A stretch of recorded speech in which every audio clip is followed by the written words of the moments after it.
The fuel line slipped from Maya's hands when she heard that voice. After 12 years of silence, after all the pain and lost dreams, Sarah's voice cut through the desert air like a knife through her heart. Some voices you never forget no matter how hard you try. Before watching full story, comment below from where are you watching. Also like and subscribe for more stories. The desert sun beat down mercilessly on forward operating base Phoenix. The air shimmered with heat waves, and the constant hum of generators mixed with the distant sound of helicopters coming and going. It was just another day in Afghanistan for most people on the base. But for Staff Sergeant Maya Chin, today felt different somehow. Maya wiped the sweat from her forehead as she prepared the fuel line for the incoming Black Hawk helicopter. She had been doing this job for 8 months now, ever since she transferred to the fuel depot. It wasn't the most exciting work, but it was important. Every helicopter that landed needed fuel to continue its mission, and Maya took pride in doing her job well. The Black Hawk appeared on the horizon, a dark speck against the pale blue sky. Maya watched as it grew larger, the familiar thump-thump-thump of its rotors growing louder. She had refueled hundreds of helicopters, but she never got tired of watching them land. There was something powerful and graceful about these machines. As the helicopter touched down, Maya grabbed her equipment and walked toward it. The pilot shut down the engines and the rotors began to slow. Through the dust cloud, she could see the crew moving around inside. This looked like a command helicopter. She could tell from the extra antennas and the way the crew was dressed. "Fuel up, please," called out the pilot as he climbed down from the cockpit. "We need to be wheels up in 20 minutes. "You got it," Maya replied, connecting the fuel line with practiced ease. She had done this so many times she could do it with her eyes closed. As she worked, Maya heard voices from inside the helicopter. The crew was discussing their next mission. She tried not to listen, it wasn't her business, but voices carried in the desert air. "Sir, we should reach the landing zone by 1400 hours, said a woman's voice from inside the aircraft. Maya's hands froze on the fuel line. That voice. She knew that voice. Good. "The intel says the target will be there until 1500, so we have a window," replied a man with a deep, authoritative tone. "Navigator, confirm our route one more time." "Yes, sir," came the woman's voice again. Maya's heart started beating faster. It couldn't be. After all these years, after everything that happened, it couldn't be her. The woman stepped out of the helicopter to check something on the exterior. She was wearing a flight helmet and combat gear, but Maya could see her profile. The shape of her jaw, the way she moved, it was all so familiar. Maya tried to focus on her work, but her hands were shaking now. The fuel gauge seemed to move so slowly. She needed to see the woman's face clearly, but she was afraid of what she might find. "Thompson, get me the updated weather report," called the commander from inside the helicopter. "Right away, sir," the woman replied, turning toward Maya's direction. And then Maya saw her face. It was Sarah. Her Sarah. After 12 years, it was really her. Maya's world tilted. The fuel line slipped from her hands and she had to catch it before it fell. All the memories came flooding back, their childhood together, their promises, the day Sarah left, and the years of silence that followed. Sarah was walking back toward the helicopter when she noticed the fuel technician seemed to be having trouble with the equipment. "Hey, you okay over there?" Sarah called out. Maya couldn't speak. She managed to nod and continued working, but her hands were trembling so badly she could barely hold the fuel line steady. Sarah walked closer. "Are you sure you're all right? You look like you've seen a ghost." Maya looked up and their eyes met for the first time in 12 years. Sarah's face went completely white. She stopped walking, stopped breathing, stopped everything. The clipboard in her hand fell to the ground with a clatter. "Maya?" Sarah whispered, so quietly that Maya almost didn't hear it over the sound of the fuel pump. "Hello, Sarah," Maya managed to say, her voice barely working. They stood there for a moment that felt like forever, just looking at each other. The desert, the base, the mission, everything else disappeared. They were just two women who had once meant everything to each other, standing in the middle of a war zone, trying to understand how they had ended up here. "I can't believe it's you," Sarah said, her voice shaking. "What are you doing here?" "I could ask you the same thing," Maya replied, forcing herself to keep working on the fuel line. She stopped moving, she might fall apart completely. Sarah looked around nervously. Her crew was still inside the helicopter, but they could come out at any moment. The commander was expecting her back with the weather report. "We can't talk now," Sarah said urgently. "But Maya, Thompson. Where's that weather report?" The commander's voice boomed from inside the helicopter. Sarah's face showed panic. She picked up her clipboard and looked at Maya with desperate eyes. "Coming, sir." Sarah called back. Then quietly to Maya, I have to go. But Maya, please? I know, Maya said. Go. Do your job. Sarah hesitated for one more second, then turned and walked back to the helicopter. Maya watched her go, her heart breaking all over again. The fuel gauge finally showed full.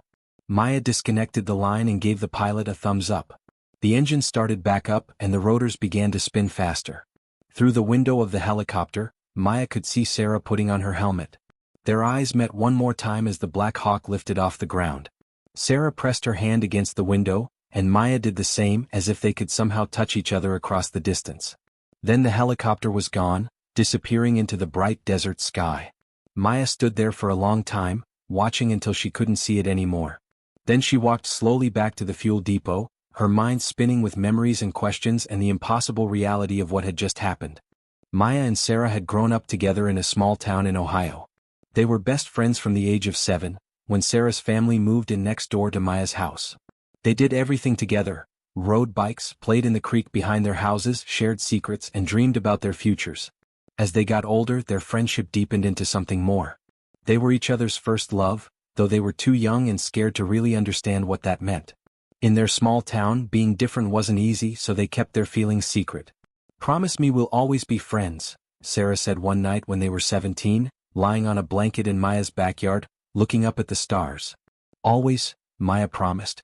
No matter what happens, no matter where we go, we'll always have each other. But life had other plans. Sarah's father got a job offer in California. The family would be moving right after graduation. Sarah was devastated and so was Maya, but they promised to stay in touch. They would call, write letters, visit whenever they could. This isn't goodbye, Sarah said on her last night in Ohio. This is just, see you later. Maya wanted to believe it, but something in her heart knew better. For the first few months they talked every day. Sarah would call from her college dorm room, and Maya would tell her about community college and her part-time job. But as time went on, the calls became less frequent. Sarah was making new friends, starting a new life. Maya was stuck in their hometown, working and going to school, feeling left behind. The last time they talked was on Sarah's 19th birthday. The conversation was awkward and forced. They both knew something had changed between them, but neither wanted to admit it. I should probably go, Sarah had said finally. I have a study group meeting. Sure, Maya replied. Happy birthday, Sarah. Thanks. I'll call you soon, okay? But she never did. And Maya, hurt and proud, didn't call either. Years passed. Maya heard through mutual friends that Sarah had joined the military after college. She was doing well, moving up in rank, traveling the world. Maya was happy for her, but it also hurt. Sarah was living the adventurous life they had once dreamed about together, while Maya felt stuck in the same place. Eventually Maya joined the army too. Not because she was following Sarah, she told herself, but because she needed a change, needed to do something meaningful with her life. She was good at mechanics and ended up specializing in fuel systems for aircraft. She had been deployed twice to Afghanistan and was on her third tour when she found herself at Forward Operating Base Phoenix, refueling helicopters and trying not to think too much about the past. Until today. Maya couldn't sleep. She lay on her narrow bunk, staring at the ceiling of her tent, replaying every second of the encounter with Sarah. She looked different, older, of course more confident, wearing the uniform of an officer. But her eyes were the same. Those same green eyes that Maya had fallen in love with when she was too young to even know what love meant.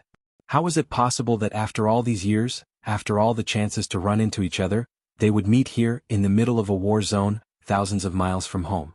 Maya thought about Sarah's expression when she recognized her. There had been shock, yes, but also something else. Pain? Regret? Joy. It had happened so fast and there had been no time to really talk.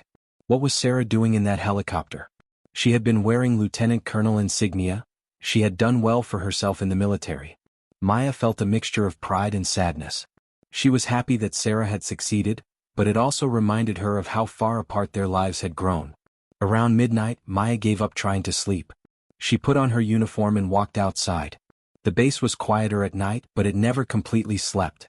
There were always people on duty, always helicopters taking off or landing. She walked to the small chapel that had been set up in one of the tents.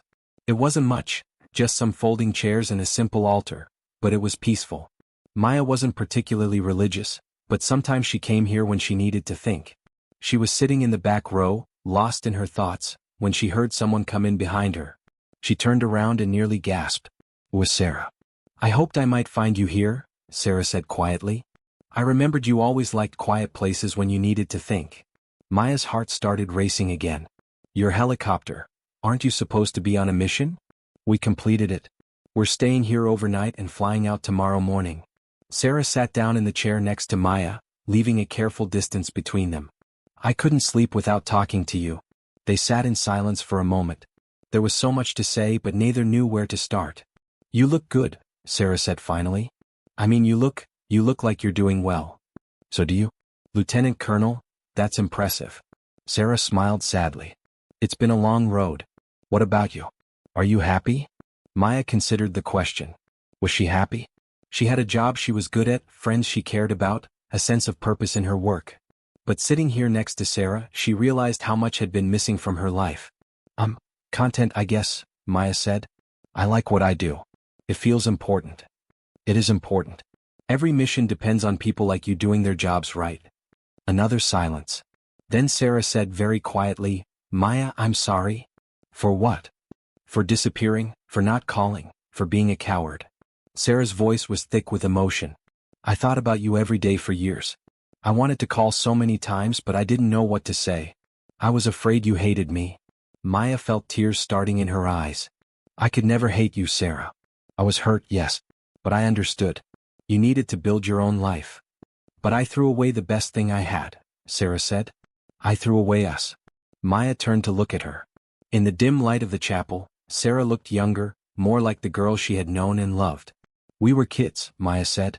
We didn't know how to handle something like that. Maybe. But we're not kids anymore. Sarah hesitated, then reached out and took Maya's hand. Maya, seeing you today, it brought everything back. All those feelings I thought I had buried, all the what-ifs I tried not to think about. Maya felt the warmth of Sarah's hand in hers and had to fight back tears. Sarah, we can't just pick up where we left off. Too much has happened. We're different people now. I know that. But maybe we could start over? As friends at least? Maya wanted to say yes more than anything in the world. But she also knew how complicated their situation was. They were both in the military, both on deployment, both carrying the weight of years of separation and hurt. I'd like that, Maya said finally. But Sarah, I need you to know something. When you stopped calling, it nearly destroyed me. It took me years to put myself back together. I can't go through that again. Sarah squeezed Maya's hand. I won't disappear again. I promise. Whatever happens between us, I won't just vanish from your life. They talked for another hour, sharing stories about their lives over the past 12 years. Sarah told Maya about her military career, her deployments, the loneliness she had felt despite being surrounded by people. Maya talked about her own journey, the challenges of military life, the satisfaction she found in her work. As the night wore on, some of the old ease returned between them. They laughed about memories from their childhood and slowly, carefully began to rebuild the bridge between them. I should probably get back, Sarah said finally, looking at her watch. We have an early flight tomorrow.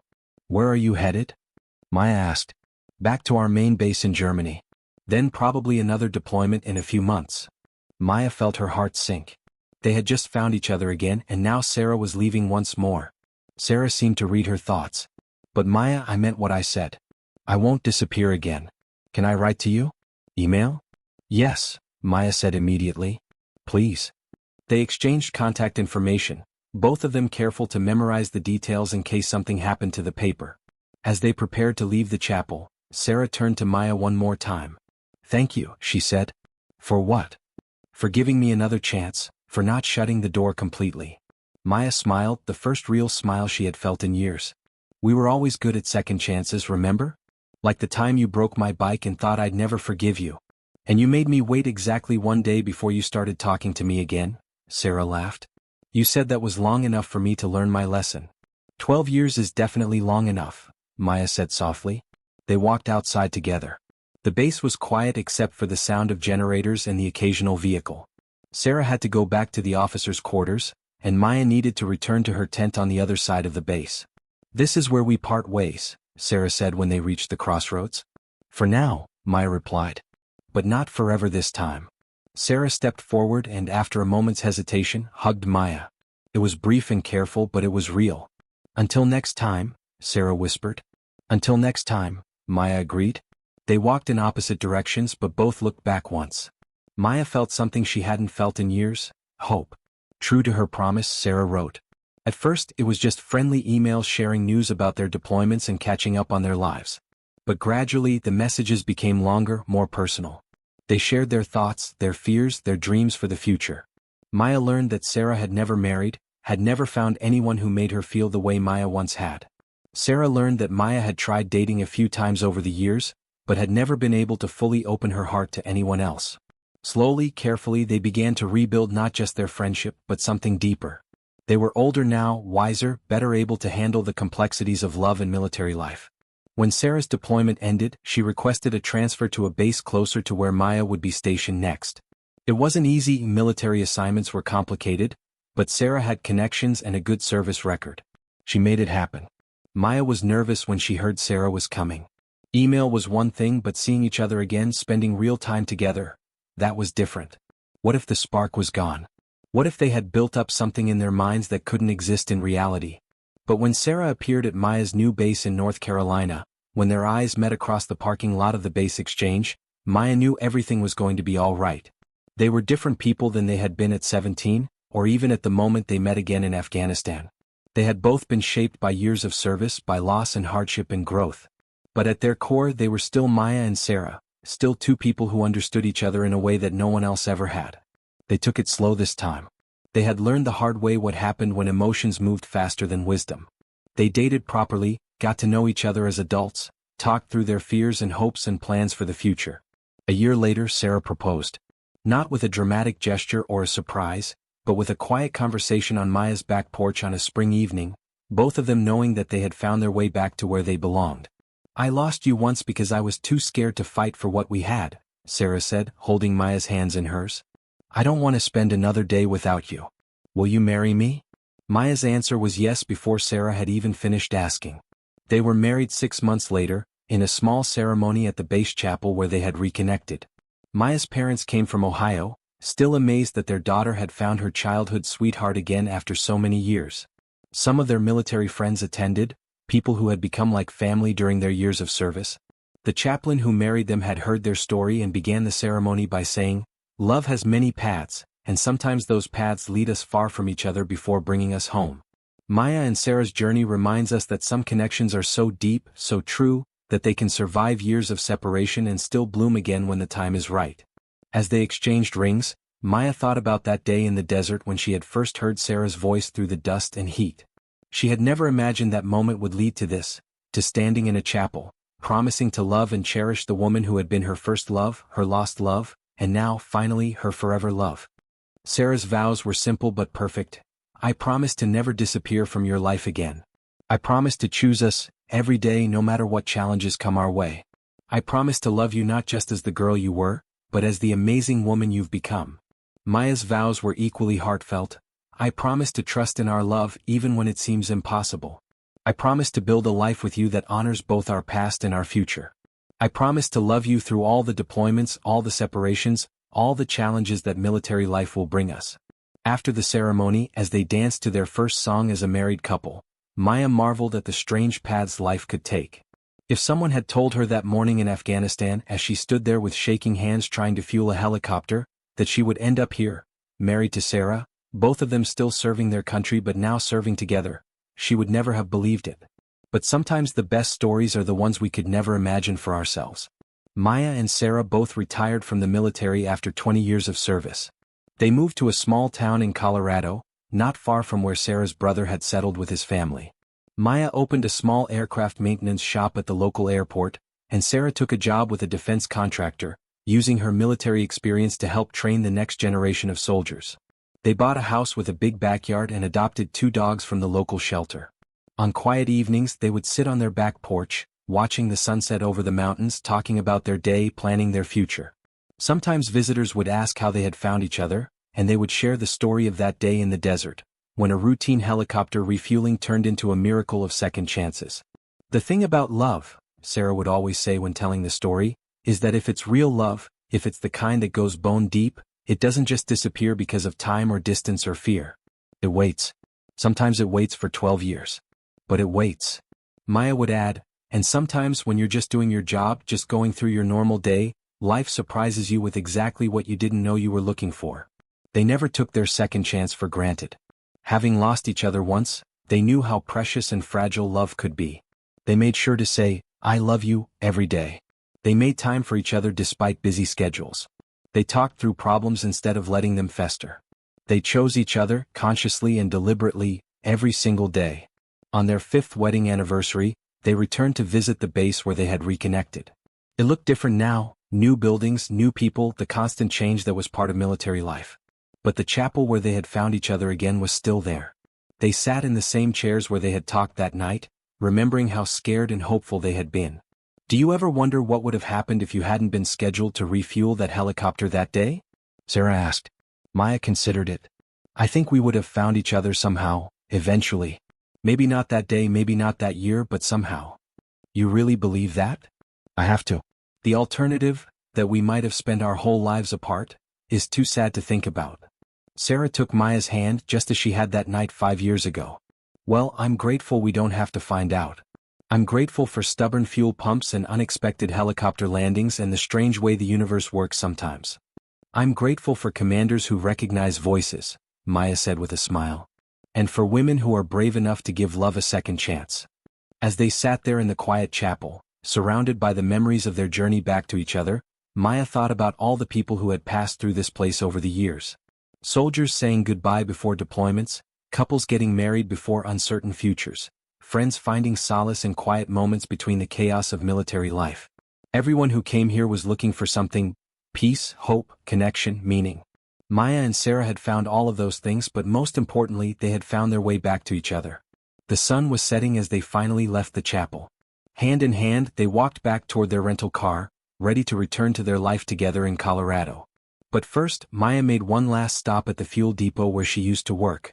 It looked exactly the same equipment, the same layout, probably even some of the same stains on the concrete. A young airman was there, going through his end-of-shift checklist.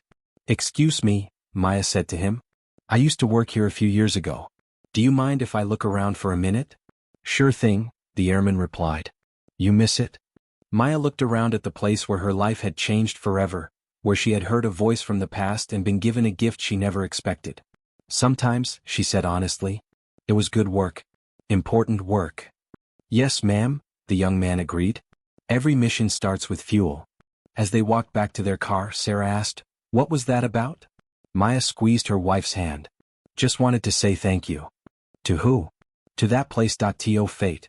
To whatever force in the universe decided that I needed to be standing exactly where I was standing on exactly that day, so that I could hear your voice and know that some miracles are worth waiting for."